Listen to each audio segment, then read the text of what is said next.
दर्पण पर जो गंदगी है वह साफ होगी, तब प्रभु का दर्शन मनुष्य रूपी मंदिर में होता है, बाहर किसी जंगल में नहीं होता है।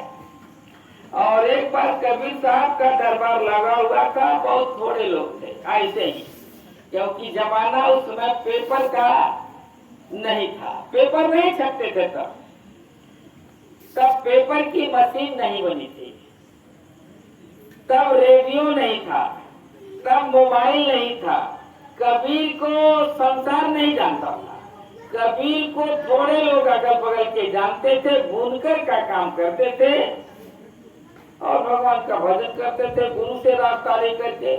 तो कबीर बैठे हुए थे, तो एक जिज्ञासु ने खड़ा होकर उनसे पूछा कि साथ आप हे प्रभु यह बताओ कि सबसे बड़ी तपस्या क्या है। कबीर से पूछा कि सबसे बड़ी तपस्या क्या है और सबसे बड़ा पाप क्या है और भगवान रहता कहाँ है। 3 प्रश्न किया। कहा सबसे बड़ी तपस्या क्या है, सबसे बड़ा पाप क्या है, भगवान रहता कहाँ है। तो कबीर ने एक दोहे में कह दिया, क्योंकि कबीर पढ़े लिखे नहीं थे, मसी कागज छुए नहीं, कलम कहीं नहीं हाथ, पढ़े लिखे नहीं थे, स्कूल में नहीं गए थे, लेकिन उन्होंने क्या कहा, साथ बराबर तप नहीं। सवाल का जवाब दिया।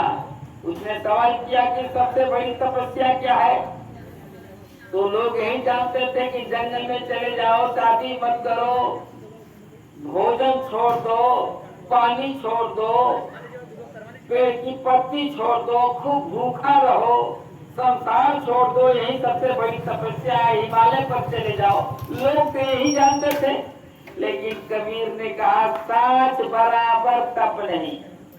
कहा सबसे बड़ी तपस्या है सत्य बोलना। बड़े ध्यान से सुनिए, सबसे बड़ी तपस्या है सत्य बोलना।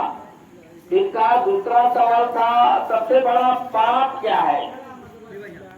हत्या कर देना, चोरी करना, चरित्र गिरा देना, निंदा करना, सबसे बड़ा पाप क्या है। तो कबीर ने कहा झूठ बराबर पाप। कहा झूठ से बढ़कर के कोई पाप नहीं है, झूठ बोलने से बढ़कर के पाप तो बहुत है संसार में, लेकिन झूठ से बढ़कर कोई पाप नहीं है। कबीर साहब बुनकर थे, बुनाई करते थे, तो घर में रुई का ढेर, मड़ई थी, पक्का मकान नहीं था उनके, गरीब थे, तो मड़ई थी, उसमें रुई का ढेर लगा हुआ था। इतने में एक चोर भगा हुआ आया। चोर भागा, कबीर साहब बुनाई कर रहे थे, चोर भागा, पीछे से सिपाही पीछा कर रहे थे, तो चोर भागते भागते कबीर साहब के उसी मशीन के अगल बगल में जो रुई का ढेर था उसे में छिप गया।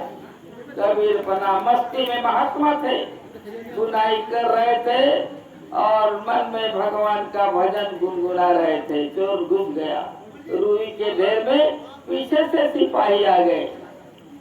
सिपाहियों ने पूछा, हाथ में डंडा लिए, बंदूक नहीं था उस जमाने में, कबीर के समय में बंदूक नहीं बना था, तलवारें थी, तो सिपाहियों के हाथ में डंडा था। तो सिपाहियों ने कहा कि इधर कहीं चोर देखा है बाबा जी। तो बाबा जी ने कहा इसी रुई के ढेर में। बाबा जी क्योंकि सत्य बोलते थे, तो बाबा जी ने कहा इसी रुई के ढेर में। तो सिपाही वहीं से लौट गए, हंसते हुए सिपाही लौट गए, दूसरी तरफ निकल गए। तो चोर जब सिपाही चले गए तो चोर रुई के ढेर से निकला। कहा अरे साहब, मैं आपकी शरण में आया और आप हमको पकड़वाना चाहते थे।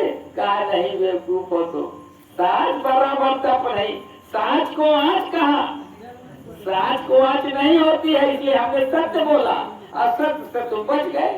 तो बेचारे दोनों जो है कबीर, वो जो चोर थे कबीर के शिष्य बन गए, जो चोर घुसा था कबीर का चेला बन गया। तो फिर तीसरा सवाल था उनका कि भगवान रहता कहाँ है।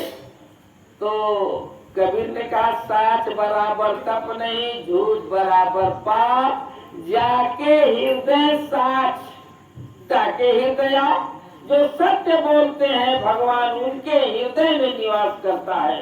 कबीर ने कहा भगवान जंगल में नहीं, भगवान मंदिर में नहीं, भगवान पहाड़ पर नहीं, भगवान कहीं नहीं, भगवान वहाँ है जो सत्य बोलते हैं उनके हृदय में भगवान निवास करता है। यह उत्तर दिया महात्मा कबीर लहरतारा में, बनारस में, कि भगवान सत्य जहाँ होता है, जहाँ धर्म होता है, जहाँ